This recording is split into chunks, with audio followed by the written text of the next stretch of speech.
ตอบคำถามกับคำถามเดิมๆก็เก่าๆนั่นแหละบางคนลมหายใจกับอุณาร่วมขึ้นแล้วแต่ว่าป่านนี้มีบางครั้งที่อุณาร่วมขึ้นแล้วก็ไปนึกกังวลกับกูคือบ่จับลมหายใจเสียให้จับหม้องใดเสียอยู่หม้องใดถ้ามันขึ้นอุณาโลมก็อยู่ในอุณาโลมเลยบ่ต้องกังวลกับลมหายใจนี่เด้อคำถามที่หนึ่งนั่นมันเป็นขั้นที่สองแล้วเรียกว่ามันบ่มีความคิดจิตมันร่วมคือมันบ่คิดนั่นแหละมันเลยเกิดจิตมันบ่คิดแล้วความแพ้ซ่านมาทางร่างกายมันเลยมาขึ้นกลางหน้าผากเลยบ่ต้องกังวลกับลมหายใจให้ปล่อยเลยบ่ต้องกังวลเด้อ สิให้เฮ็ดจังใดก็เลยว่าอยู่ในความรู้สึกตัวอันเป็นจุดเดียวนี่แหละเรียกว่าทานที่ตั้งของจิตหรือสมาธิจิตตั้งมั่นมันก็ตั้งไว้นี่คือเอาความรู้สึกมาเป็นตัวประกันถ้าเป็นผู้ทรงฌานเจริญฌานคำว่าขั้นที่สองมันสิมีเทียบโดยหลักสูตรก็ว่าปีติสุขเอกคตาปีติคือบ่คิดหยังมันยังเกิดได้ถ้าบ่คิดหยังนั่นน่ะเพิ่นเทียบความสงบว่าสุขนั่นแหละเป็นอารมณ์เดียวบ่ต้องกลับมาล่มบ่ต้องกังวลเรื่องล่มและคำบริกรรมเด้อปล่อยเลยให้อยู่ในความรู้สึกนิ่มหน่วงๆอยู่กลางหน้าผากกันเองนี่สำหรับคนที่สงสัยว่าตึ้งบริกรรมพร้อมตึ้งจับร่มพร้อมเวลาเพิ่นนั่งมันก็ตึ้งบริกรรมตึ้งจับร่มอุณาร่มมันก็ขึ้น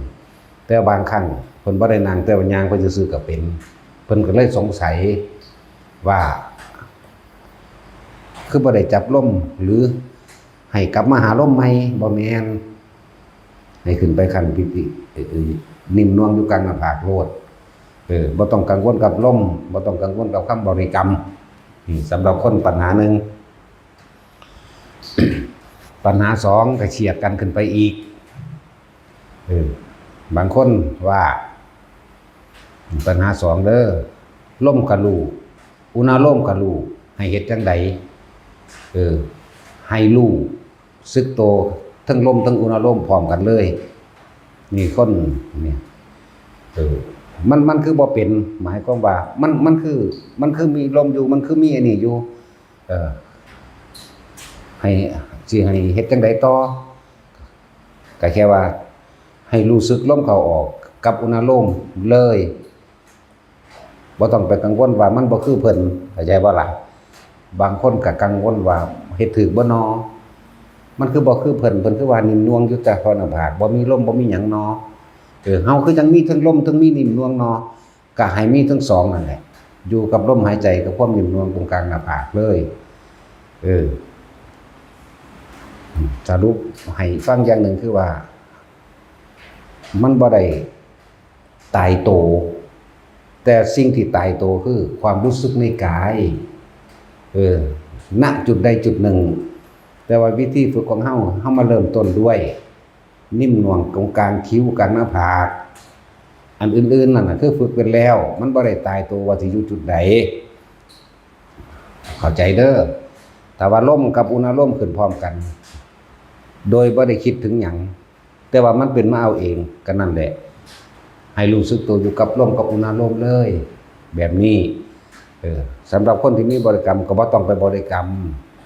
สังเกตความรู้สึกในกายเจ้าของเองถ้าว่าในกายนี่สิเข้าใจว่าร่วมเบิดทั้งร่างกายอันนี้บ่แม่นแบบนั้นเด้อเฉพาะจุดเฉพาะนี่มันก็เป็นกายในกายอันนึงแล้วสำหรับคนแบบนี้ปัญหาที่สามก็เฉียดกันขึ้นไปอีก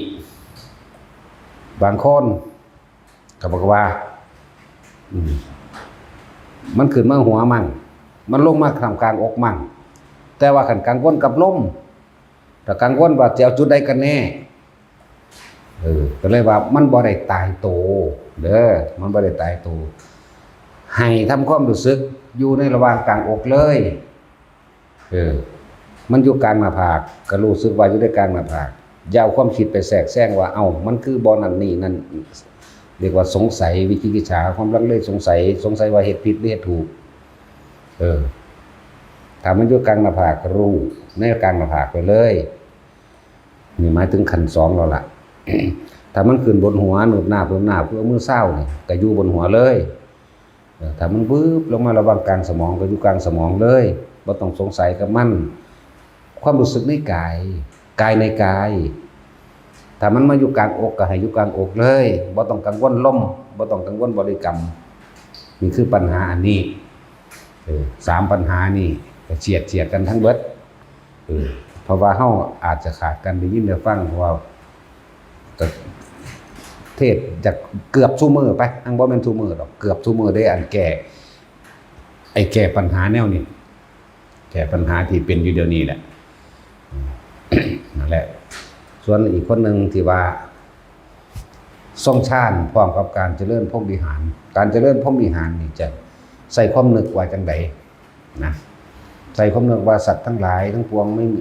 สัตว์ทั้งหลายทั้งปวงจงเป็นสุขเถิดจงปราศจากโรคภัยจงเป็นผู้ไม่มีโรคภัยไข้เจ็บเบียดเบียนจงเป็นผู้ปลอดภัยจากภัยอันตรายทั้งปวงใส่แบบนี้บ่คำว่าเรียกว่าเพิ่นเจริญพรหมวิหารในความหมายของเพิ่นเฮ็ดแบบใดนะว่าให้นิ่มนวลอยู่กลางหน้าผากมันก็เป็นการอุทิศบุญไปในตัวกับแมนแผ่เมตตาไปในตัวกับแมนคำว่าจังสีเรียกว่าแผ่เมตตาเอาแผ่เมตตาด้วยการเจริญพรหมวิหารนี่คือคำถามเพิ่นแบบนี้ผมแผ่เมตตาเป็นประจำจนเกิดกลายเป็นความเคยชินเมื่อความเคยชินเรารู้สึกว่าคนกำลังโกรธกันเกลียดกันสิเข้ามาไกลปุ๊บเขาสิเบิดอาการหายโกรธวิธีแรกมันถูกต้องแล้วเข้าใจว่าล่ะวิธีแรกมันถูกต้องแล้วเฮ็ดเบาๆต่อมาเพิ่นสิเข่งเกินไปหรือเข้มเกินไปหรืออาจจะมีคือมันใส่เจตนาเป็นจุดมุ่งหมายจักบ่ล่ะคือใส่เจตนาคนผู้นี้สร้างกูจะให้มันเศร้าสั่งเข้าใจบ่นี่ก็เลยไปใส่เจตนามันเลยเป็นตัณหามันบ่แม่นพรหมวิหารแล้วถ้าแบบนั้นมันขาดอุเบกขาเข้าใจว่าล่ะมันบ่แม่นการเจริญเมตตาด้วยการแผ่เมตตาทั้งทรงชาติทั้งแผ่เมตตาออกโดยพรหมวิหาร4บ่แม่นแต่ลักษณะว่าไปเจาะจงให้ผู้นั้นผู้นี้หายโกรธตัวเองเข้าใจว่านี่บ่ต้องว่าจังซั่นก็ได้บ่ต้องไปเจาะจงบ่ต้องไปคุ้มให้มันเศร้าสั่งเจ้าของมั้ยแต่ว่าแผ่ออกไปโลดถ้าคำว่าพรหมวิหารมันต้องประกอบด้วย4อย่างเมตตาอยู่แล้วกรุณาแล้วมุทิตาและอุเบกขามันขาดมันเลยรู้สึกอึดอัดโกรธเกลียดหรือเครียดแต่ของเลยกลายเป็นคนที่อึดอัดเอาเองเห็นบ่นะเพราะว่ามันบ่เป็นดังที่เจ้าของคิดไว้นี่มันมีอันนี้เขามาพาแทรกก็ว่าอันความอยากได้ดังใจเนี่ยนะอยากให้เขาบ่จักสร้างเจ้าของอยากให้ถูกใจกับของนี่แหมตัณหาแทรกแล้วถอยขึ้นไปตรงวิธีแรกที่เจ้าของเฮ็ดและการใส่คำคิด การแผ่เมตตาโดยพรหมวิหาร4ใส่คำคิดนำเด้วิตกหมายถึงคำที่เฮาคิดนึกตรองวิจารณ์ประคองไว้ให้เป็นหนึ่งปิติเกิดจงจุดกลางระหว่างคิ้วเฮานี่แผ่ออกไปนี่แหละแต่ว่าโดยกระจายทั่วไปบ่จำเป็นต้องเจาะจงกับไผก็ได้บ่ต้องไปเจาะจงมันดอก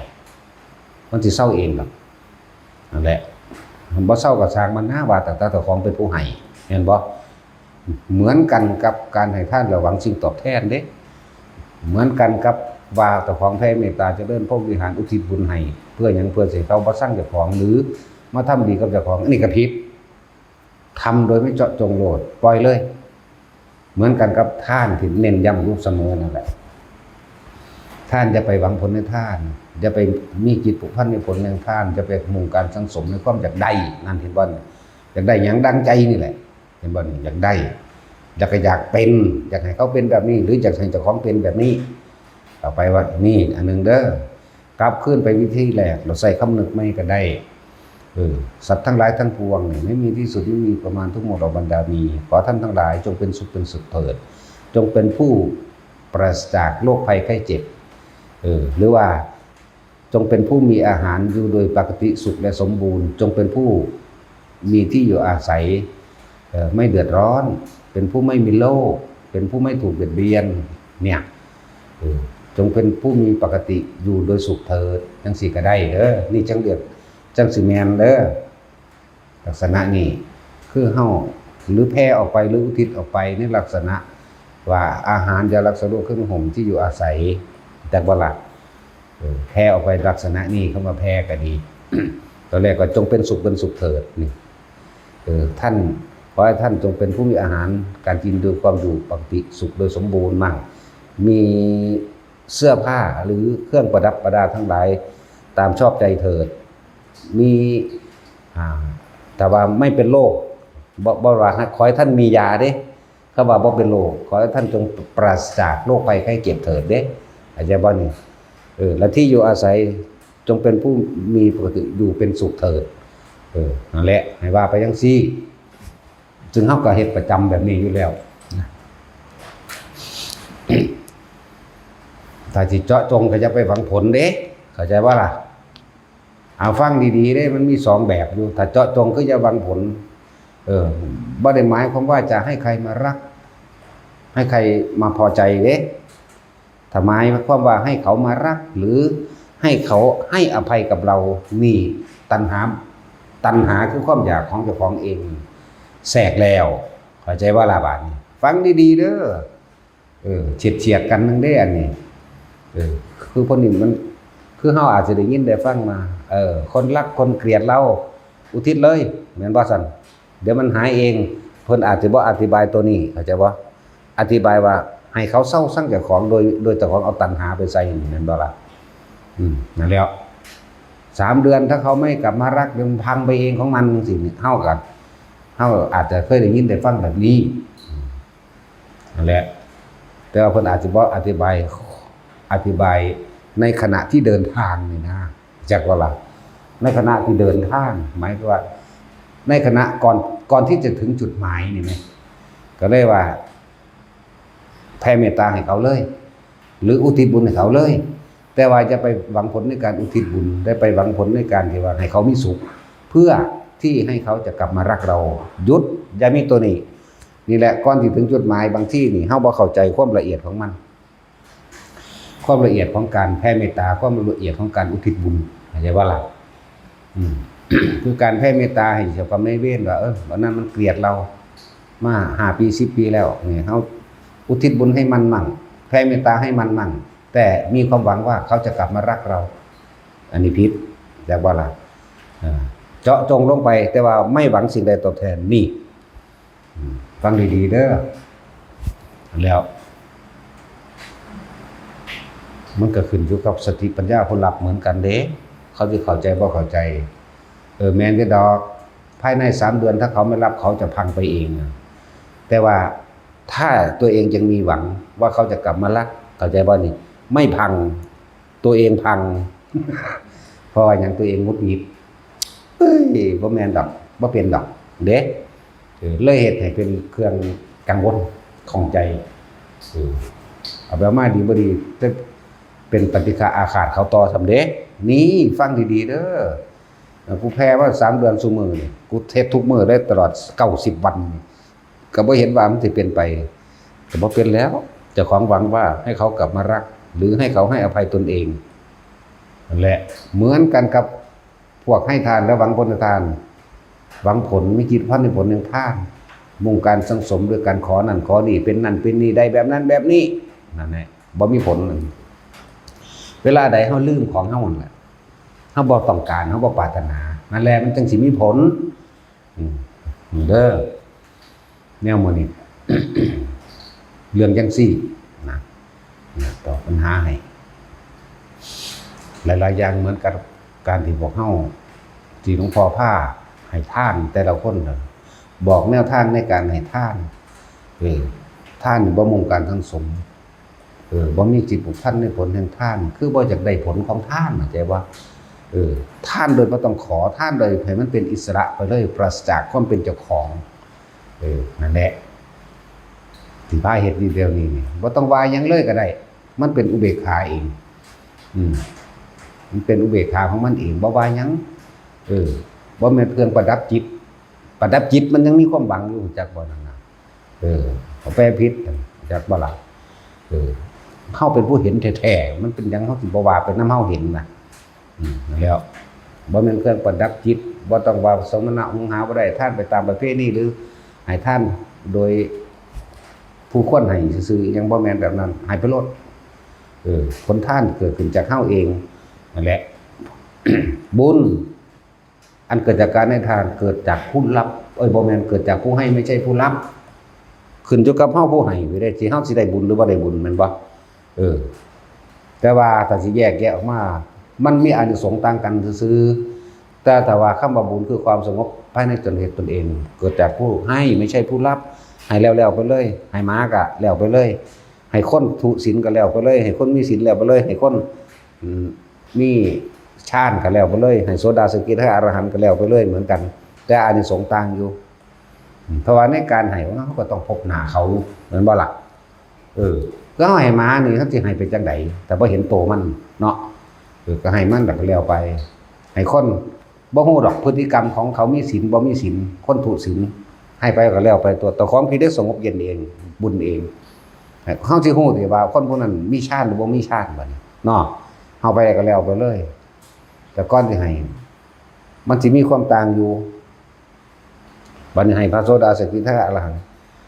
เพิ่นสิแสดงธรรมเองดอกนี่คืออานิสงส์ต่างกันอานิสงส์อารมณ์อันพึงปรารถนาอานิสงส์อารมณ์อันปรารถนาหรือว่าเฮาบ่ได้ปรารถนาแต่ว่ามันสิถ้าให้คนมีฌานจังซี่พวกนั้นมันบ่มีความรู้สึกหยังดอกเข้าใจบ่ให้สัตว์เดรัจฉานบ่มีความรู้สึกหยังแต่ว่าเฮารู้สึกสงบเย็นเพราะว่าเฮาบ่ปรารถนาเข้าใจบ่ให้คนทุศีลก็บ่มีความรู้สึกหยังเหมือนกันแต่หากคนมีฌานสิมีความรู้สึกคนลุกเข้าใจบ่ล่ะนี่สิมีความรู้สึกว่าแค่เดียวเห็นเพิ่นนี่ไกลๆก็สร้างคนลุกสู้สั้นไปแล้วคนลุกเป็นวืดๆวาดๆเป็นปื้มๆไปโลดนี่แต่ว่าเฮาบ่ได้ต้องการความรู้สึกแต่ว่ามันเป็นเอาเองพอกำลังฌานกำลังสมาบัติของเพิ่นมันแผ่ไปของมันเองอยู่แล้วถ้าโดยปกติมันว่าเรื่องของเพิ่นเองอยู่แล้วนะสิไปว่าหยังครับแต่เพิ่นแผ่ออกไปแผ่ออกไป16กิโลก็ได้16กิโลอยู่แล้วมันก็ขึ้นอยู่กับกำลังของเพิ่นเองจักบ่ล่ะผู้มีกำลังหน่อยก็ได้แค่นั้นแหละ ได้สั่นๆจักว่าล่ะได้เฉพาะตนรอบเฉพาะตนไว้เอาไปมกใช่ไหมเอานี้ว่าสั่นเลยมกหน้าไม่เงาหาแมงบะไปหาผักใส่มาออมใส่กันนี่นะนี่กับนโมนี่ ออมกินแมงหลดนั่นมึนหลายกันเลยเนาะนั่นแหละ พูดถึงว่าอานิสงส์มันต่างกันอยู่บัดนี้ให้ผู้เพิ่นเรียกว่าพระอริยะเพิ่นแสดงธรรมเทิงได้คนลุกคนพองพร้อมเทิงอาจจะมีความปลื้มอะไรอันนึงเกิดขึ้นปิติอะไรนึงเกิดขึ้นแล้วเพิ่นก็สิแสดงธรรมแล้วธรรมะที่มันเบาก็ออกมาปุ๊บนี่สิเป็นความจริงความจริงเพิ่นเราสิเฮาสิรู้สึกว่าจิตใจเฮานี่สงบลงเก่าๆอีกรู้สึกว่าเห็นทางเข้าใจว่าล่ะนี่คืออานิสงส์มันต่างกันลักษณะนั้นแต่ทั้งเบิดที่พาทุกๆคนเฮ็ดอยู่นี่1ท่านหยังก็สร้างบ่หวังผลในท่านบ่มีจิตผูกพันในผลท่านบ่ได้มุ่งการสังสมในความอยากได้จากเป็นมันสิไปของมันเองอีกอย่างนึงเฮาฟังธรรมเป็นประจำอยู่แล้วนี่เข้าใจบ่นี่เฮาฟังหนทางแห่งความจริงคำว่าธรรมเพื่อสิน้อมเข้าไปสู่ความจริงเพื่อสิน้อมเข้าไปสู่ความปล่อยวางอยู่แล้วโดยบ่ต้องอยากปล่อยมันทั้งปล่อยหรอกมันเข้าใจอยู่แล้วเนาะเป็นว่าเรื่องอานิสงส์ของท่านต่างๆให้อาหารก็ขึ้นชื่อว่าให้กำลังทางกายให้เสื้อผ้าขึ้นว่าให้วรรณะหมายถึงเครื่องประดับตกแต่งร่างกายของเฮาเองแล้วอีกอย่างนึงมันจะเป็นเครื่องประกอบไปกับเฮาสิเป็นคนมีผิวพรรณงามเกิดในชาติหน้านะแต่ว่าล่ะผิวพรรณงามให้อาหารขึ้นชื่อว่าให้กำลังเฮาก็มีกำลังส สิเป็นคนปกติสมบูรณ์เป็นคนแข็งแรงให้เสื้อผ้าหรือเครื่องนุ่งห่มขึ้นชื่อว่าให้วรรณะเครื่องประดับร่างกายตัวเฮาก็เองก็สิเป็นคนมีผิวพรรณงามบ่ได้ดำคือลือนะให้ยารักษาโรคก็ขึ้นชื่อว่าให้ความเป็นผู้ไม่มีโรคให้ที่อยู่อาศัยก็ขึ้นชื่อว่าให้ทุกอย่างสิเป็นของโลกเข้าใจบ่คำว่าให้ทุกอย่างพอทุกอย่างมันสิรองรับอยู่ในที่อยู่อาศัยเฮาสร้างมองหามื้อนี้คนอยู่ได้พักได้นอนเอิ้นว่าให้ที่อยู่อาศัยที่ผ้าทุกคนเฮ็ดเบิดอยู่นี่แหละแต่ทุกคนบ่ฮู้ว่าเจ้าของสิได้อานิสงส์แบบใดแต่ว่ามันทั้งมีในหันแม้นไม่รู้ก็ช่างมีเหมือนเดิมนี่เฮาเฮ็ดเองแท้ๆมันสิไปใส่ตรงนี้เห็นบ่ล่ะนั่นแหละเหมือนกับว่าให้ประทีปซุมื้อนี่ก็มีอยู่ดอกพวกเรียกว่าแสงสว่างก็ขึ้นชื่อว่าให้การมองเห็นเลยเรียกว่าให้ดวงตาสิ่งทั้งหลายเหล่านี้มันสิเชื่อมไปสู่หูทิพย์ตาทิพย์เองเข้าใจว่าล่ะใส่เชื่อมเข้าไปเองดอกเฮาบ่ค่อยเว้าปานใดแนวมื้อนี้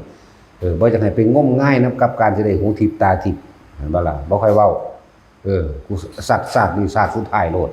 เนาะนานๆจังเว้าทีนึงดอกคือเฮาท่านหลอดไฟ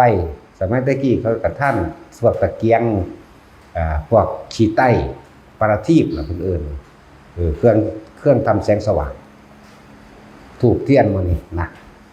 ได้หูทิพย์ได้ตาทิพย์ไปจังซี่นะแล้วก็ท่านธรรมะนี่ถ้าเว้ามองมันสุดอันนี้ขึ้นชื่อว่าท่านยังเป็นของสูงสุดบ่มองมันสุดก่อนก็ได้แต่คือว่าให้อมตะมหานิพพานท่านนั้นสูงสุดคือท่านธรรมหรือธรรมท่านนั่นเองขึ้นชื่อว่าให้อมตะมหานิพพานให้ท่านสั่นว่าในเครื่องประกอบอันเป็นของแถมของเล่น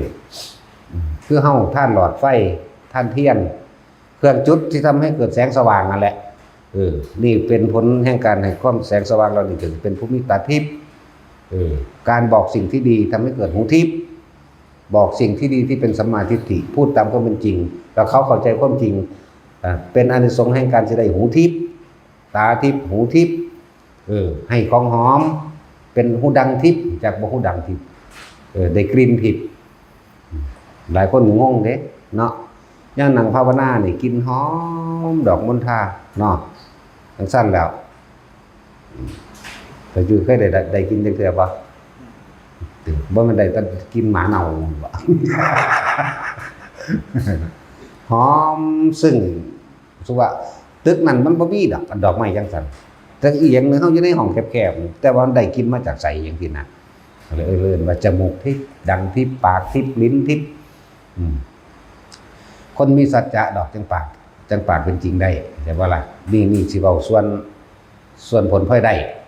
นะผลพลอยได้ต่างๆที่พาทุกคนเหตุที่พาของท่านแต่ว่าให้ทุกสิ่งทุกอย่างนี่เราไม่ปรารถนาสิ่งใดแม้ไม่ปรารถนาก็จักได้มาเองเพราะเป็นสิ่งที่เราทำแต่เฮาบ่ถึงพระนิพพานสิ่งทั้งหลายเหล่านี้มันสิย้อนขึ้นมาเฮาทั้งเบิดนั่นแหละมันบ่ไปใส่เลยมันเป็นของเฮาเฮ็ดนะบาปก็เหมือนกันแม่นว่าล่ะบุญก็เหมือนกันเนี่ยมันสิไปใส่พอเกิดขึ้นจากใจของเราเกิดขึ้นจากสิ่งที่เรากระทำเองมันแล้วสโลกเป็นไปตามความเป็นแบบนั้นแหละแบบปากทิพย์หูทิพย์บัดนี้สร้างถนนหนทางนะนั่นแหละขึ้นชื่อว่าให้ความสะดวกสบายเป็นดุจดังว่าทานเรียกว่าให้ยานพาหนะเข้าใจบ่นี่ถนนหนทางก็เรียกว่ายานพาหนะเด้เพราะว่าหรือว่าให้ยานพาหนะขึ้นชื่อว่าให้ความสุขมันสะดวกสบายมันก็สุขบ่ซั่นขึ้นชื่อว่าให้ยานพาหนะก็สิเป็นด้วยยานพาหนะของเฮาอันมีหลายๆอย่างที่เป็นทิพย์ตัวตายไปเป็นเทวดาหรือเกิดมาสมมาศาสตร์ใหม่ก็เป็นคนบ่อึดรถบ่อึดลาขี่จักบ่ล่ะแต่เป็นสมัยที่บ่ทันมีรถจังซี่กับบ่อึดงัวควายช้างม้าเข้าใจบ่ล่ะแนวขี่แนวเรื่องอำนวยความสะดวกต่างๆนี่แหละแต่เป็นสมัยมีรถก็บ่อึดรถมีเครื่องบินพุ่นล่ะขี่เครื่องบินพร้อมพุ่นล่ะจังซั่นแหละแต่คนทางเงินเป็นจังได๋ขึ้นชื่อว่าให้ปัจจัยทั้ง4 5 6 7 8 9 10เพราะบางที่ยัง พระป่วยคนป่วยเฮาก็รักษานี่มันก็เฮ็ดไปเป็นของรักษาอึดอยากเฮาก็ให้กินมันเลยเป็นทุกอย่างในหั่นแล้วเงินมาเนี่ยเฮาก็ซื้อที่ดินพร้อมสร้างพระพร้อมการสร้างพระพุทธรูปนี่เราทรงว่าเฮาสิเป็นผู้มีอาการ32ครบแล้วก็ตัดกรรมเก่าเป็นช่วงๆเข้าใจบ่ล่ะเหมือนกับการชำระหนี้สงฆ์เพิ่นสร้างว่าที่สุวรรณเคยทำมาทั้งหมดจักปีก็สั่งมาปึ๊บ4ศอกขึ้นไปนั่นคือชำระเบิดแต่ว่าสร้างใหม่มีใหม่เด้เข้าใจบ่ล่ะสร้างใหม่มีใหม่เด้อบ่แม่นว่าเฮ็ดทีเดียวแล้วเลยแล้วกูไปหาหลักของคนใหม่ไปตีคนใหม่หรือไปหลักอิหยังก็สร้างเถอะที่เพิ่นบ่อนุญาตใหม่เด้มันก็เป็นใหม่ขึ้นมาอีกเด้อมันเป็นตัดตอนเด้อเป็นตัดตอนเป็นช่วงไปถ้าจะพูดถึงประสบการณ์เฮาเองบางที่เจ้ากรรมนายเวรเขาขออย่างขอพระพุทธรูปเขาต้องการผิวพรรณวรรณะเขาต้องการให้รูปร่างของเขาสวยงามอาจจะบ่มีในตำรานะอาจจะบ่มีในตำราแต่ว่านี่เป็นประสบการณ์เฮาเองนั่นแหละเฮาจึงสร้างพระชำระหนี้สงฆ์ที่สร้างพระนี่ก็บ่แม่นสร้างเพื่อขังเด้สร้างเพราะว่าระลึกนึกถึงบุญคุณของพระพุทธเจ้าสร้างเป็นธรรมเจดีย์สร้างเป็นทุสเจดีย์เข้าใจว่าล่ะบ่ได้สร้างขังเด้สร้างเป็นบุญคุณคิดถึงบุญคุณเหมือนหลายๆอย่างที่เป็นพยานหลักฐานในการสืบค้นธรรมะคำสอนพระพุทธเจ้าบ่แม่นว่ามันสิมาแต่โตเนื้อธรรมเด้สืบค้นจากศิลาจารึกสืบค้นจากการสร้างพระแม่นบ่สัตว์ต้องมีศิลาจารึกต้องมีการจารึกอักษรแสดงองค์พระนำเด้สร้างวันที่เท่านี้เวลาบ่แม่นเวลาสร้างวันที่เดือนปีหรือบุคคลผู้สร้างแม่นบ่ล่ะจังซั่นนั่นแหละบัดนี้สร้างรูปปั้นเจ้าฟ้ามหากษัตริย์สร้างเพื่อหยังการระลึกถึงบุญคุณเพิ่นให้เฮาได้อยู่โดยสุขสบายบ่แม่นว่าเฮาสร้างเอาขังบัดนี้รูปพ่อรูปแม่เฮานั่นน่ะเฮาสร้างหรือเป็นรูปถ่ายหรือไงเวลากราบไหว้พ่อแม่นี่ระลึกถึงหยังระลึกถึงของเงินอีหลีนี่แล้วแต่พ่อแม่บ่ทันตายเนาะฟังเบิ่งดีๆเด้อแต่ละคนเป็นบ่เวลาคิดฮอดพ่อคิดฮอดแม่คิดฮอดยามเจ้าของทุกข์ยากลำบากเนาะยังบ่มีเงินคิดโทษโลดคิดล่วงหน้าไว้พร้อมวางแผนให้เพิ่นพร้อมเด้บ้าเอาที่สวนไปจำนองมั่ง ไปต่อทกสสิบ่ได้อีบ่ไปพุ่นที่นั่นแหละบาดเพิ่นตายแล้วก็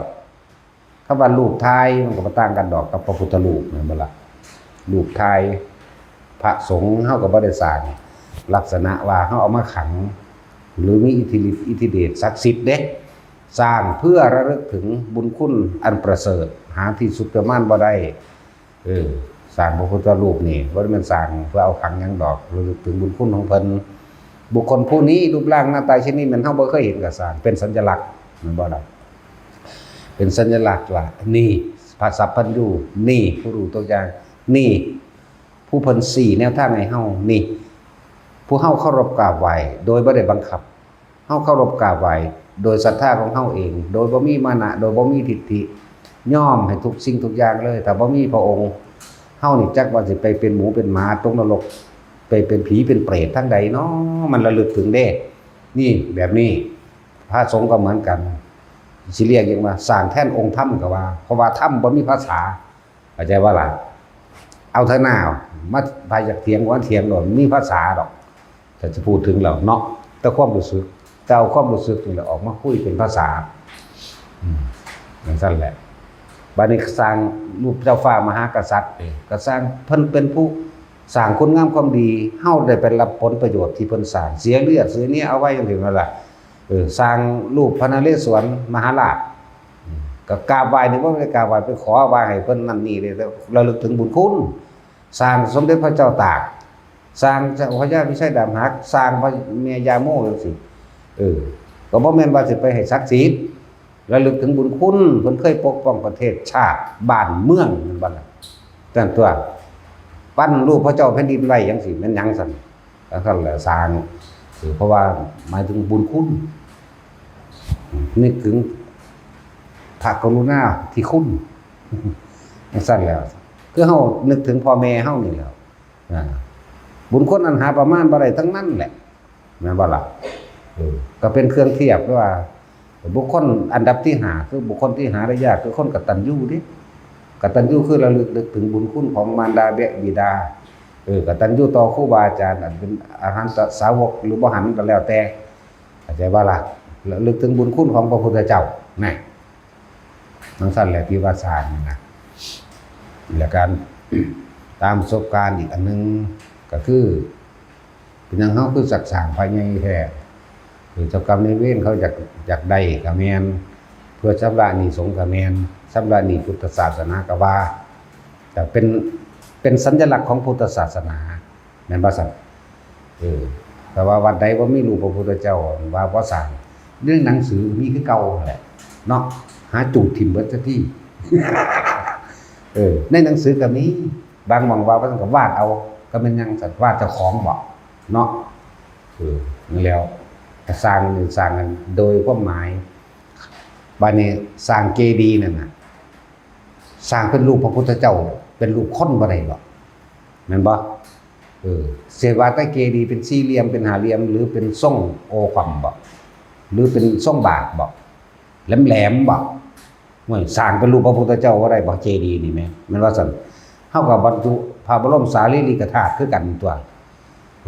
บรรจุบ่บรรจุก็มาเอาเองก็ได้ดอกเนาะจังซั่นแหละแน่อันสร้างบักย้อยขึ้นก็เอาไปบรรจุเอาปอดอยู่คอกระปั้นนี่นึงได้ล่ะอันบ่ได้ใหญ่สปานนั้นดอกกระดูกเพิ่นนั่นน่ะไปใส่อันหยังล่ะเขาเอิ้นหยังพระอบพระเอฟมานะแน่สร้างบักใหญ่ขึ้นมาก็เอาอันพระอบเซากำปั้นนึงได้ล่ะไปตั้งไว้ก็เลยเนาะเฮาบ่ได้สร้างแค่แบบนั้นเฮาสร้างซ้ำนี้เฮาก็มีคือกันได้ล่ะซั่นแล้วพวกเทวดาเขามาใส่เอาเองสิอึดอยากหยัง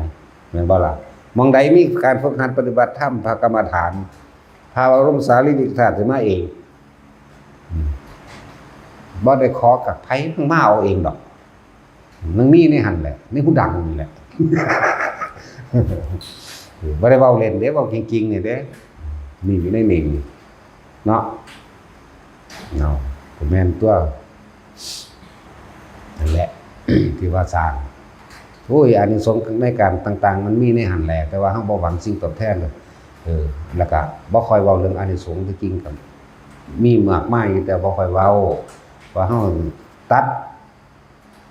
ตายเมื่อไหร่ไปนิพพานเมื่อนั้นโลดหนาจักให้เฮ็ดจังซี่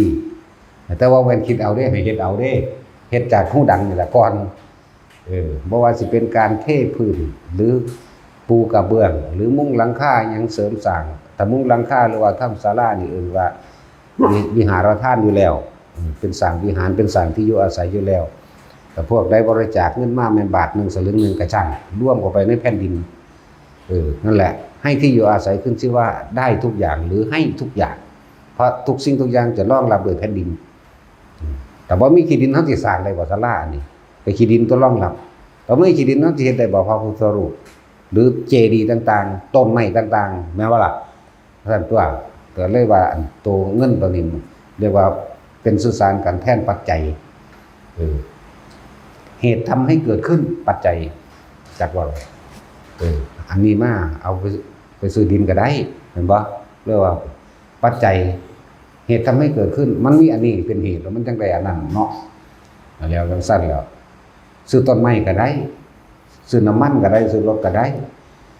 ซอยเหลือคนป่วยก็ได้ปัวคนก็ได้เนาะแน่จังซั่นตัวหลายอย่างที่พาเฮ็ดมานี่แต่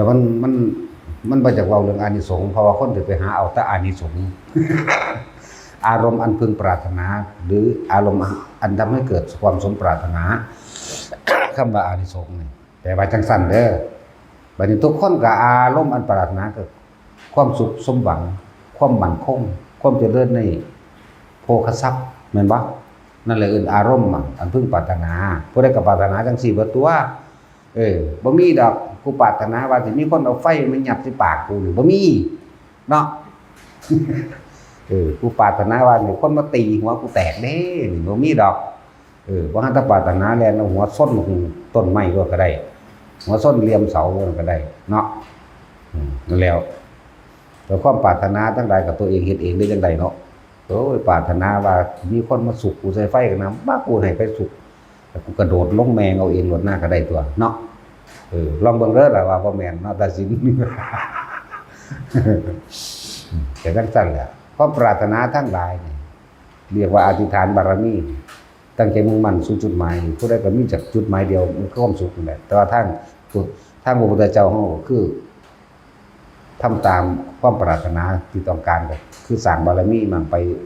นิพพานนั่นแหละว่ามุ่งสุดก็ดีนิพพานทุกๆคนเฮ็ดถวายเทียนก็สร้างหลอดไฟก็ตาม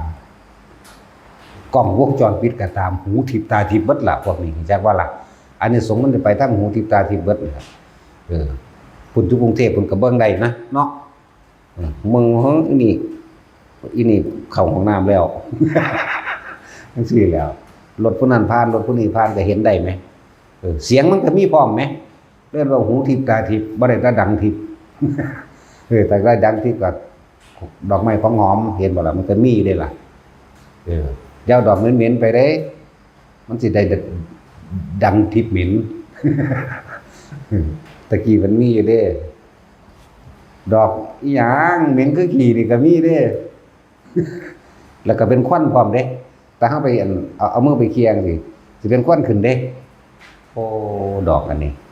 นี่บ่เขาเอิ้นดอกไม้แกงขี้พระพุทธเจ้าว่ามันบ่เป็นสั้นดอกบ่ได้เหม็นดอกจังแล้วเฮาก็บ่ทันแหมเนาะว่าไงหอมเบิดนั่นแหละผู้ใดก็อยากได้แหมเนาะสั่นตัวที่ผ้าทุกคนเฮ็ดนั่นน่ะหลอดไฟก็สร้างเทียนก็สร้างเรียกว่าประทีปโคมไฟอันนี้ทรงกับเป็นตาที่เป็นในไพ่ภาคนา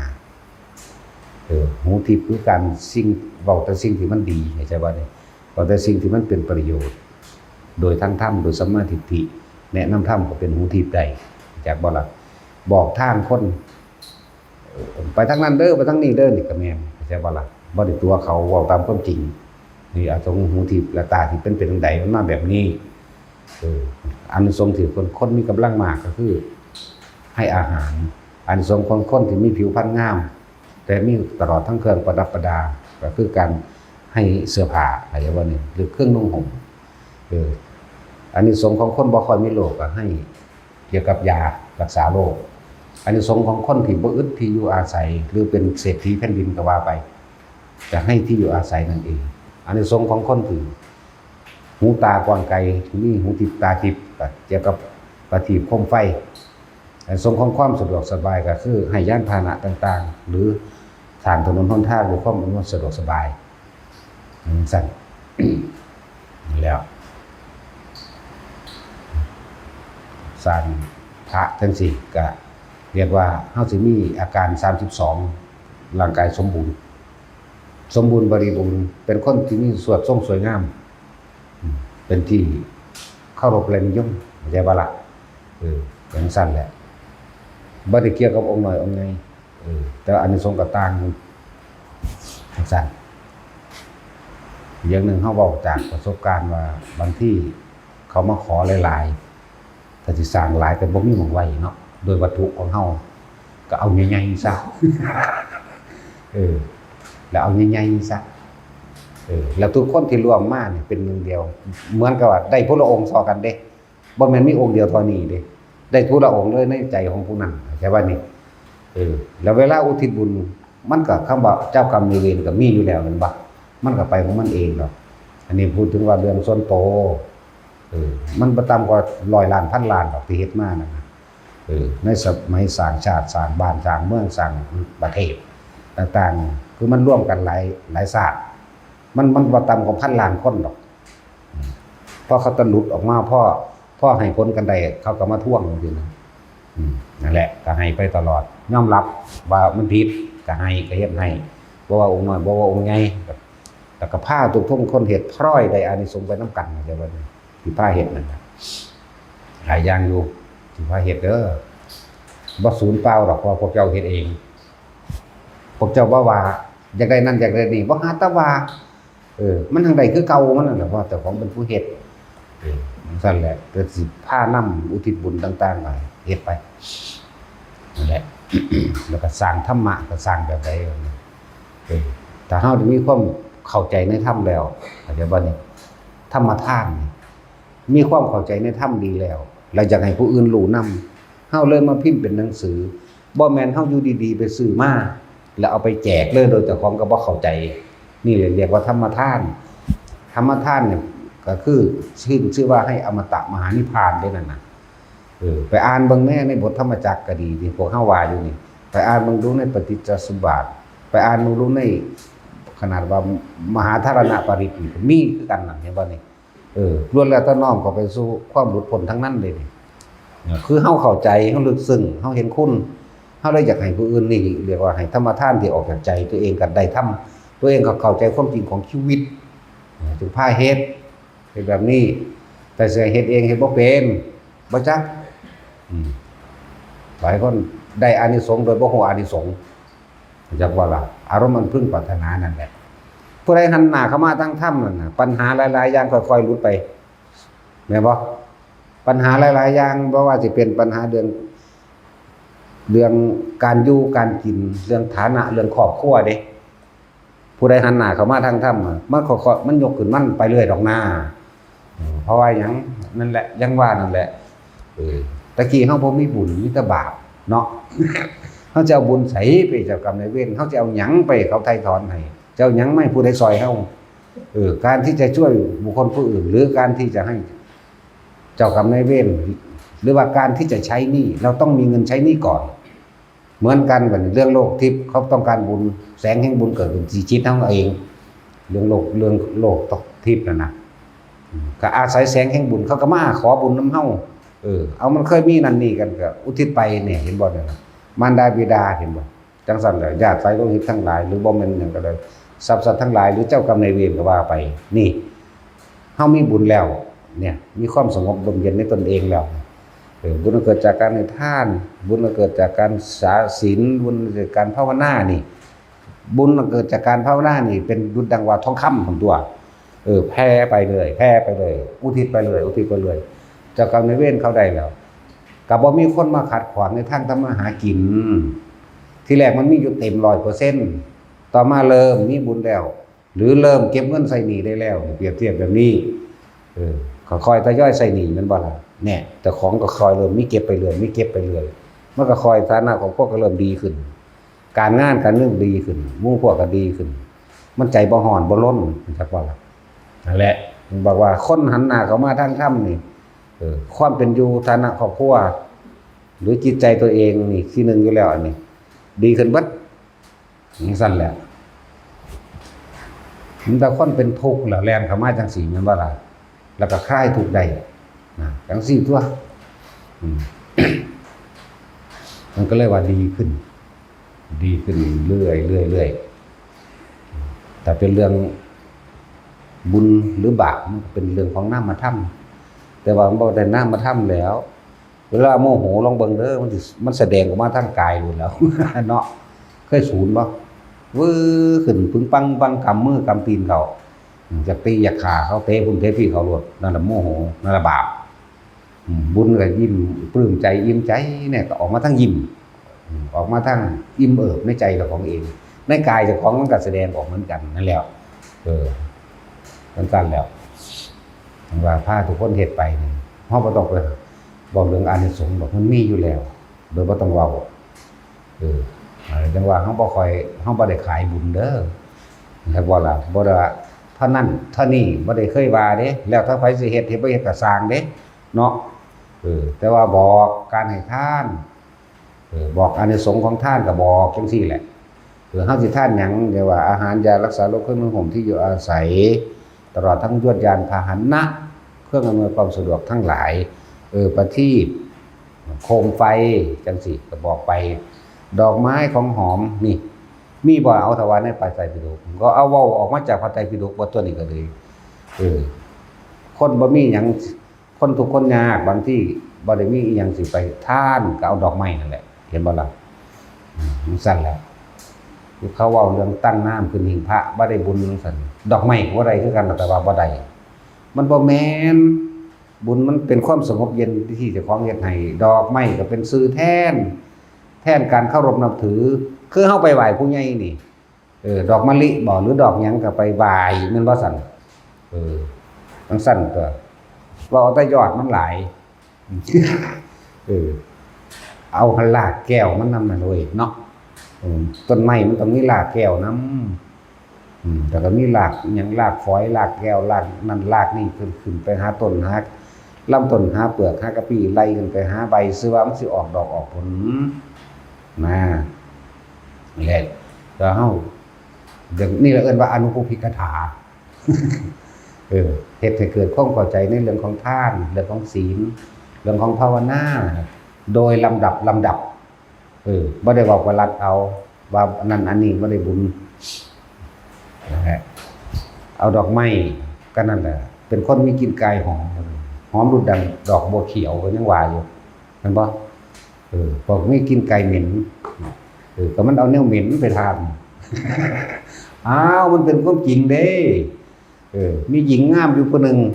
ในสมัยพุทธกาลเฮานี่แหละงามแต่ว่ามีกลิ่นโตเหม็นผู้ใดเบิ่งไกลๆนี่งามอยากได้รถเข้าไปใกล้แล้วเหม็นตึ้งก็หนีรถแม่นบ่ซั่นนั่นแล้วมันเคยเอาขี้ไปใส่บาตรพระเจกจักบ่ล่ะนั่นทางของเหม็นนี่มาจังซั่นตัวนี่เป็นเรื่องที่มีมาในไตรปิฎกน่ะถ้าสิว่าจริงกะคนบ่เห็นนำเฮาสิว่าจริงแต่เฮาก็ว่าได้เฮาบ่ย้านอยู่แล้วภาษาซั่นนี่บอกไปพร้อมเบิ่งไปพร้อมก็ได้นั่นแหละเป็นเรื่องจริงเฮานี่แหละว่ามันก็ดึงมาให้เบิ่งบ่ได้ก็ไปหาอ่านเอาในธรรมบทเอาเนาะสั่นแล้วมีบัดนี้เฮ็ดจังได๋จังเศร้าเหม็นเมื่อสำนึกได้แล้วเห็นบ่นี่แหละช่วงบาปกรรมไม่ให้ผลมันก็เหม็นอยู่หั่นครับต่อมาคิดได้แล่นไปขอบาตรพระเจกองค์นั้นมาล้างใส่ประทีปหอมๆอย่างดีใส่น้ำหอมอย่างดีครับเอาแต่อาหารใส่ไหมเนี่ยเมื่อมันเบิดกรรมหอมก็มันก็หอมก็เลยได้ไปเป็นเมียพระราชาสันทุกข์ก็เก่าอีกบ่ว่าดีเด้แต่ว่าเป็นอรหันต์จะบ่ทุกข์สั้นหลายมันมีอยู่แล้วในพระไตรปิฎกหาอ่านเบิ่งเอาคือจังนั้นขนาดน้องพระอนุรุทธะเนาะขนาดแต่ของเป็นมเหสีแต่สมัยตะกี้ยังอิจฉาคนฟ้อนคนล่ำหากินโดยการฟ้อนล่ำซื่อๆไปอิจฉาเขาเอาผงไปโรยตัวเขาให้เขาเกิดขั้นเกิดไข้สะสมกันกับขั้นไข้ของหมาหมู่ไงบาปกรรมเกิดคล้องกันนะรักษาบ่ได้เห็นบ่พระอนุรุทธะมาแก้ให้นี่แก้ด้วยบุญบ่ล่ะยังก็ดีว่าพวกขับบ่มีนั่นบ่มีนี่กันเครื่องประดับประดาของเจ้าก็มีตัวคือบ่เอาขายแน่เพิ่นก็บอกขายอยู่มั้ยเอาขายแล้วก็เอาเงินนั่นน่ะมาสร้างศาลาโรงฉันมื้อสุดท้ายนิมนต์พระพุทธเจ้ามาสรรให้ก็นิมนต์พระพุทธเจ้าก็บอกว่าเพิ่นก็ให้พรหยังล่ะอายุโทภรโทธีโรยังเพิ่นนี่ล่ะมันก็เศร้าเป็นโรคได้ล่ะก็จังซั่นทั่วนั่นแล้วทำบาปได้บาปทำบุญได้บุญเพิ่นว่าเพราะว่าถ้าเพิ่นว่าแล้วเฮาก็ว่าคือกันมั้ยเฮาก็พิสูจน์ได้คือกันมั้ยบ่ต้องอ้างแต่เพิ่นดอกบ่แต่เพิ่นไปขายดอกถ้าสิว่าเจ้าพร้อมก็ว่ายกตนอีกแหละเนาะทั้งเว้าทั้งคู่แหละต้องเว้าทั้งสองทุกคนที่จังว่ามองท่านมันมีอานิสงส์ต่างกันแต่ว่าคำว่าบุญนี่เกิดจากผู้ให้บุญคือความสงบเย็นเด้อฟังดีๆเอาเพิ่นกระเทียบท่านให้จัดเดือนฉาน101คนถูกศีลเท่าใด1,001มันบ่ล่ะคนมีศีล11,000คนมีฌานแสนกว่าเท่าอริยะโสดาบันขึ้นไปประมาณไม่ได้แล้วก็จังมาตัดมาอีกให้พระพุทธเจ้า100เทื่อก็บ่สู่สังฆทานเทื่อนึงอ้าวกันไปหันอีกได้บัดนี้แน่มันมีอยู่2จังหวะอยู่เด้อแนวมื้อนี้ซั่นแหละ ว่าเลือกมองเอาเด้อเลือกมองให้ท่านก็ดีเพราะนั้นมันจึงมีอานิสงส์ต่างตรงที่ได้ฟังธรรมนี่แหละบางนี้พวกเจ้าฟังธรรมคือกันแต่ว่ามันเป็นอาธรรมบางหม่องที่ว่าไปให้ท่านเขาพาไปสร้างฤาษีพญานาคปั่นเสือปั่นสร้างปั่นหมาเนาะเอามีอยู่ดีเด้หมาหยังลูกปั่นสร้างบ่อานิสงส์สั่นบ่แม่นมันผิดบ่ล่ะสร้างจังซี่แล้วเขาก็เทศอยู่ทางเทศไปทางมิจฉาทิฏฐิเข้าใจบ่นี่บ่แม่นเรื่องที่จะออกจากความเป็นไว้ตายเกิดเลยนี่จะบอกว่าเลือกเอาเด้อแต่ถ้าพวกเจ้าได้บุญท่านไผก็ได้ทั้งนั้นบ่แม่นว่าบ่ให้อยู่แต่ว่าต่างตรงที่อานิสงส์นี่คือว่าให้เลือกเอาให้เลือกพุทธเจ้าเพิ่นเทศเรื่องหน้าดีกับหน้าดอนนี่ได้ล่ะแม่นบ่ซั่นให้น้อยแต่มีผลมากให้มากแต่มีผลน้อยดีบ่ดีนั่นไปตั้งต่ำก่อนนั่นแหละจังซั่นตัวมันจังให้เลือกเพิ่นก็เปรียบไปอยู่ภิกษุบางเราภิกษุบางองค์บางพวกเป็นผู้มีศีลนั่นเป็นผู้มีฌานเป็นผู้มีธรรมลักษณะนั้นเป็นตั้งแต่โสดาบันขึ้นไปอานิสงส์หาประมาณไม่ได้นี่ไม่อานิสงส์นี่ไหมหาประมาณไม่ได้บางทีภิกษุทุศีลถ้าเจ้าเทวาเฉพาะบุญนะบุญใดเหมือนกันแต่ว่าอานิสงส์นั่นน่ะมันบ่ได้ดีบ่ดีเป็นทั้งบ่ดีนั่นแหละเขาคือยังพากันไปสร้างเวทสุวรรณมันถือผีได้นั่นจังสั่นแล้วพากันไปสร้างหน้าถือสัตว์ได้นั่นจังสั่นแล้วบ่ได้ถือธรรมได้นั่นอะไรก็อานิสงส์ต่างกัน ให้น้อยแต่มีผลมากผลตรงไหนเพิ่นแสดงธรรมบอกความจริงให้พวกเจ้าฟังนี่เป็นสัมมาทิฏฐินี่เป็นมิจฉานี่เป็นความเห็นผิดนะนี่เป็นความเห็นถูกนะเพิ่นก็สอนอริยสัจสี่เพิ่นก็สอนให้หนทางการปฏิบัติของตนเองเพื่อให้การพ้นทุกข์และดับทุกข์เข้าใจบ่ล่ะนี่ได้อานิสงส์มันต่างกันเองอารมณ์อันไปพึ่งปรารถนาผู้ใดก็ปรารถนาสุขบ่แม่นสุขอันจอมปลอมนั่นบ่ล่ะสุขของพระพุทธเจ้าคือสุขอันเกิดจากความสงบปราศจากความคิดนึกไม่ความใดดีมีเป็นสุขแบบนี้จึงว่าปรมังสุขขังปรมัตถสุขบ่มีเครื่องเปรียบสุขพร้อมกับการปล่อยวางเข้าใจบ่ล่ะนี่เอาตรงนี้นั่นแหละจังว่าสิพาเห็นหลายอันละอย่างสิพาของเฮานี่อันสงใดคือเก่ามันบ่เว้าว่าซ่านนานๆที่จังเว้าได้นี่ถ้าเว้าก็ฟังให้ดีๆเด้เอาละเอียดดิบอกฮอดวิธีคิดเนาะจังซั่นแล้วถ้าบ่ถูกผู้เขาเจ้ามีหูทิพย์ตาทิพย์เอาในอันพระไตรปิฎกก็มีนั่นล่ะนั่นว่าซั่นพระอนุรุทธะเป็นผู้เลิศทั้งหูทิพย์ตาทิพย์เป็นผู้เลิศทางความไวแห่งสิ่งเหล่านี้บ่ล่ะพวกเพิ่นก็สร้างอันถวายพวกปฏิโคมไฟแน่ก็ไปจังซั่นตัวส่วนภาษาหรือว่าปัญญาดีเพิ่นก็สร้างพระไตรปิฎกคนเข้าใจดีแล้วเด้มันจังสร้างแล้วก็พยายามชักจูงแจกส่วนแล้วก็ให้ทำเป็นทานนำเด้จังซั่นตัวแล้วเว้าร่วมอยู่ผู้เดียวก็ได้ก็เว้าร่วมนำพระพุทธเจ้าผู้เดียวโลดเนาะท่านเพิ่นก็ท่าน3ระดับแล้วจนถึงปรมัตถท่านชีวิตพุ่นน่ะศีลก็ถึงปรมัตถศีลยิ่งกว่าชีวิตนั่นแล้วก็เนกขมะกับเนกขมะจนถึงขั้นว่าถ้ากูบ่รู้ทำบ่เห็นทำกูสิบ่ลุกจากนี่ตายก็สร้างมันบางซาก็นั่งตายไปเลยเด้บ่ธรรมดาเด้ซั่นแล้วความเพียรว่านี่วิริยะเพียรก็เพียรจนตายไปเลยเด้เหมือนกันกับมหาชนกตกน้ำเอาตายเขาว่าแม่นบ่สำเร็จซะนี่มันก็ต่อไปศาสนาบ่ได้คือชื่อว่าคนมีชีวิตอยู่แท้ๆที่บ่มีความเพียรอยู่เลยนี่คือชื่อว่าเสียชาติเกิดเบิ่งดูนั่นแล้วความอดทนก็อดทนจนตายเด้มีแต่ปรมัตถ์เบิดเด้ของเพิ่นยังล่ะดาบทขันติว่าที่ดาบทผู้กล่าวคำจริงจากปากแล้วก็ทำตามด้วยความเป็นจริง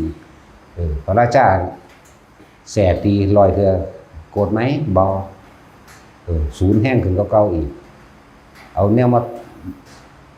ตัดตัวก่อนเริ่มตัดมาจนว่าหอดตัดข้อไหมโกรธไหมไม่ขอท่านจงเป็นสุขเถิดตั้งใจขาดตายพวกน่ะธรรมดาบอกนั่นแหละขันติสัจจะก็คือบอกความจริงตลอดแม้กระทั่งเอาชีวิตแหลกเลยถ้าทานมึงตัวว่าจังซี่สิกูสิไว้ชีวิตมึงก็บ่ยอมตัวเด้ยอมตายใส่เลยบอกเฝ้าความจริงตลอดเด้นั่นแหละสัจจะจังซั่นอธิษฐานบารมีบ่ลงใจมุ่งมั่นสู่จุดหมายก็มุ่งมั่นถึงขั้นชีวิตคือกันนั่นแหละเมตตากับเมตตาถึงขั้นชีวิตจังซั่นแหละจนถึงอุเบกขาล่ะอุเบกขาก็ร่วมอยู่ในหันแหละถึงขั้นชีวิตคือกัน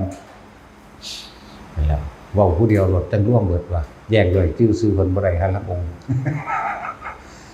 ห้าละองค์ร่วมเอาน้ำพระพุทธเจ้าเลยนั่นแหละหลายอย่างเพิ่นให้ทุกอย่างอยู่แล้วเด้อล่ะเพิ่นจังสำเร็จได้ขนาดนั้นบ่ได้ว่ากันอาหารยารักษาโรคเครื่องนุ่งห่มที่อยู่อาศัยเครื่องอำนวยความสะดวก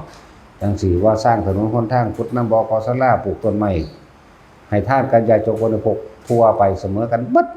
แล้วก็เป็นผู้เคารพในทานพร้อมเด้ให้ขอทานก็ยกมือใส่หัวก่อนเด้อบ่ได้โยนให้เด้จากว่าล่ะนั่นแหละจึงได้เกิดมาชื่อว่าสักกะมั่งมีจักคำว่าสักกะแปลว่าจังไดอยู่บ่ล่ะสักการะบูชาแปลว่าเป็นผู้มีความเคารพนอบน้อมแล้วชื่อว่าจังซั่นที่ผ้าทุกคนเฮ็ดมันบ่สูญเปล่าดอกพวกเจ้าแต่ว่าอย่าเอามันเลยมีพานอย่างเดียวหยุดคิดปรุงแต่งในความอยากได้อยากเป็นก็หยุดตรงนี้มันเป็นให้มันเข้าใจ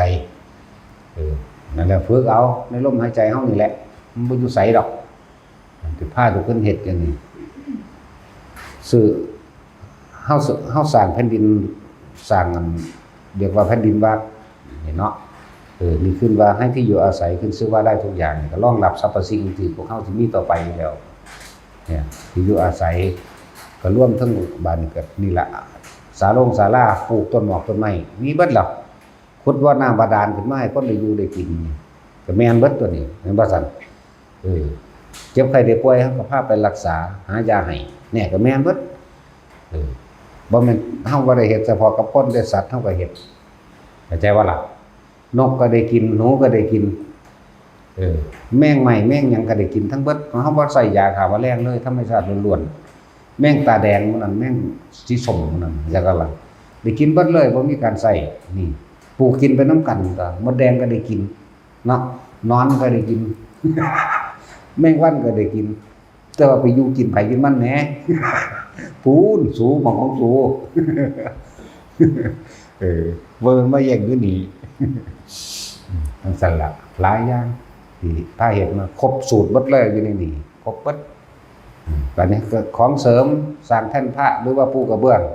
ทรัพย์ไม่สุดถ้าสิพูดถึงอานิสงส์มันเฮาบ่ค่อยเว้าเดี๋ยวสิว่าขายบุญนั่นแล้วสร้างกระเบื้องหรือยกฐานะขึ้นสร้างมณฑปต่างๆก็ขึ้นเป็นเครื่องประดับประดาในวิหารนั่นแหละที่เขาเจ้าเป็นหยังขึ้นลำด้วยมีหยังลาปราสาทราชวังหลายหม่องหลายอันนั่นแล้วก็จังซั่นแล้ว นี่เห็นเบิดทุกอย่างแล้วล่ะครบสูตรแล้วจะบ่สิพาเฮ็ดเรื่องนี้สร้างมณฑปพระพุทธเจ้าจังซี่ครอบไว้นั่นแล้วมันก็มีกลางวันเจ้าบ่อื่นดอกเครื่องประดับประดาหยังก็แล้วแต่ให้ธรรมทานพวกเจ้าให้ธรรมทานหรือว่าจะเป็นผู้มีชื่อเสียงกว้างไกลจังซี่พระเจ้าก็แนะนำคนมาปฏิบัติธรรมตัวแม่นบ่ล่ะสร้างต้นมันก็ขยายไปจังซั่นคือจังเฮาอยู่เดียวนี่ก็ทั่วโลกเลยล่ะเนาะจังซั่นแล้วบ่ได้ขายของดอกบ่ได้ขายของบ่มีของขายเฮ็ดก็เก็บบ่ได้บ่มีเฮ็ดขายหน่อไม้ก็ว่าเกิดทันคนอยู่นี่มันหลายแล้วบ่ได้ขายตั้งแต่กินก็ยากอยู่ซั่นแหละที่เว้ามานี่ทั้งเบิดนี่บารมี10อย่างเฮาเฮ็ดครบถ้วนแล้วอยู่ในนี่ทั้งเบิดที่พาเฮ็ดเดี๋ยวนี้ยิ่ง การสำรวมระวังความคิดตัวเองแล้วให้เขาหันเข้ามาสู่ลมหายใจบ่ต้องกังวลเรื่องศีลดอกไผก็ดีเด้อตราบใดเวลาใดขณะใดบ่แม่นตราบใดเวลาใดขณะใดครู่ใดที่เฮารู้สึกตัวอยู่กับลมหายใจเข้าออกตลอดทั้งผู้บ่มีจุดอุณโลมก็สร้างแต่ว่ามีความรู้สึกตัวอยู่กับลมหายใจเข้าออกศีลสมาธิเกิดในหันเบิดเข้าใจบ่ล่ะบ่แม่นศีลโดยเจตนาเด้เป็นบริสุทธิ์เลยเพราะเราไม่คิดทำร้ายบุคคลบ่ได้บ่นึงเสียชีวิตทรัพย์สินตลอดทั้งมนุษย์และอมนุษย์คนละสัตว์บ่มีเลยนั่นแล้วจังซี่ตัวบัดนี้เฮาจังโดยเฮาตั้งหลักสูตรไปเอาก็จริงๆมันก็มีอยู่แล้วแต่เก่าแล้วแต่ว่าเน้นย้ำเจาะตรงเข้ามาอีกเพื่อเกิดความเข้าใจและมั่นใจหรือว่าทรงชาติเจริญชาติจับจุดนาโลมก็ว่าไปเพื่อเกิดความบ่ให้มันซอซายเฮาก็เลยมาสร้างกรรมฐานอันนี้ซะอันขึ้นมาที่จริงบ่แม่นเฮาสร้างเฮาก็เฮ็ดนำเพิ่นนั่นแหละเพียงแต่ว่าเน้นจำเพาะเจาะจงลงไปเพื่อให้เกิดความเข้าใจเพื่อให้เกิดความตั้งมั่นเพื่อบ่ให้เคลือบแคลงและสงสัยเพื่อยืนยันตัวเองว่าอ๋อเป็นแบบนี้นี่เองใช่แบบนี้นี่เองความรู้สึกแบบนี้นี่เองล่มแบบนี้นี่เองคิดแบบนี้นี่เองนั่นแหละถึงบอกให้ว่ามันครบหมดแล้วที่ลมหายใจเฮาให้ทานมาแห้งมาพอแห้งแล้วล่ะไผก็ดีเนาะให้มาคักแล้วล่ะยังก็ดีปานนี้เหลืออยู่อันเดียวพยายามท่านความยึดมั่นถือมั่นในวันนี้มันปล่อยอย่างใดปล่อยว่างแบบปล่อยในลมเอาลมเป็นเบื้องต้นอยู่แล้วเวลาใดขณะใดครู่ใดนี่ที่มีความรู้สึกอยู่ในกายหมายถึงเจาะตรงลงไปว่าลมหายใจนี่แหละเดี๋ยวสิว่ารู้สึกอยู่ขาบ่รู้สึกอยู่แขนบ่อยู่ท้องบ่ว่าไปอีกหลายอย่างเนาะอยู่ในลมหายใจเข้าออกมีเฉพาะลมล้วนๆนั่นแหละมันก็ปล่อยแล้วแต่ว่านี่ถ้าสิเว้าโดยความเห็นความรู้โดยญาณโดยทัศนะคู่คนรู้จักบ่ล่ะอนิจจังทุกขังอนัตตานี่มองมันยอดแห่งความรู้ความเห็นให้มันเบิดรู้ดีกว่าเนาะเบิดรู้คือบ่คิดอยู่ในนี่ซะก่อนนั่นแหละแต่ว่าอยู่ในลมหายใจเฮานี่แหละบัดตั้งมันย้ำขึ้นมาว่าทรงชั้นเจริญชั้นโดยเอาความรู้สึกนี่เด้อมาเป็นเครื่องยืนยันเอาปิติเด้อมาว่ามาเป็นเครื่องยืนยันว่าองค์แห่งฌานมันมีปิตินั่นบ่ล่ะวิตกวิจารปิตินี่เป็นชั้นที่1สุขเอกคตาปีติสุขเอกคตาเป็นชั้นที่2นั่นทั้งสั้นก็วันนี้เป็นตาอุเบกขาเป็นเอกคตาอีกด้วยวันมันก็เป็นที่3มันก็เกิดความโปร่งๆในนี่แหละนั่นหน้าอกเข้านี่แหละโล่งๆนะเลื่อนอย่างสุขเอกคตาคือสงบนั่นแหละสุขใดจะเทียบกับความสงบบ่มีดอกเลื่อนว่าสุขเอกคตาแล้วไปอ่านเบิ่งเอาเด้ออันพวกอ่านเอาตัวกิ่งใส่โหลดเอาตัวมันเป็นใส่โหลดชั้นที่4จังบ่มีหยังว่างๆแต่ว่ารู้ว่าว่างมันนั่นเป็นโตอยู่อย่างว่าล่ะโตรู้ว่าว่างอยู่ณจุดใดจุดหนึ่งที่โล่งโปร่งจังซั่นน่ะส่วนอันอื่นบ่หาแต่มาเว้ากันได้ดอกพวกของแถมพวกได้ยินนั่นได้ยินนี่เห็นผีเห็นเปรตเห็นเทวดาอินพรหมยมยักษ์ทั้งหลายหรือเห็นพระพุทธเจ้าพระเจ้าเอาไว้ก่อนของแถมพวกนั้น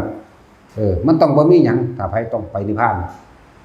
ไปก็บ่ได้ไปดอกอยู่ก็มองในหูดังนั่นแหละบ่ได้ย่างไปดอกบ่ได้ขี่จักรยานไปไปในหูดังก็เรื่องไปแล้วคือมันครบแล้วล่ะที่พาเฮ็ดเดียวนี้นั่นน่ะการตกข้ามกับพระสร้างพระเฮ็ดอยู่ทั้ง4เนี่ย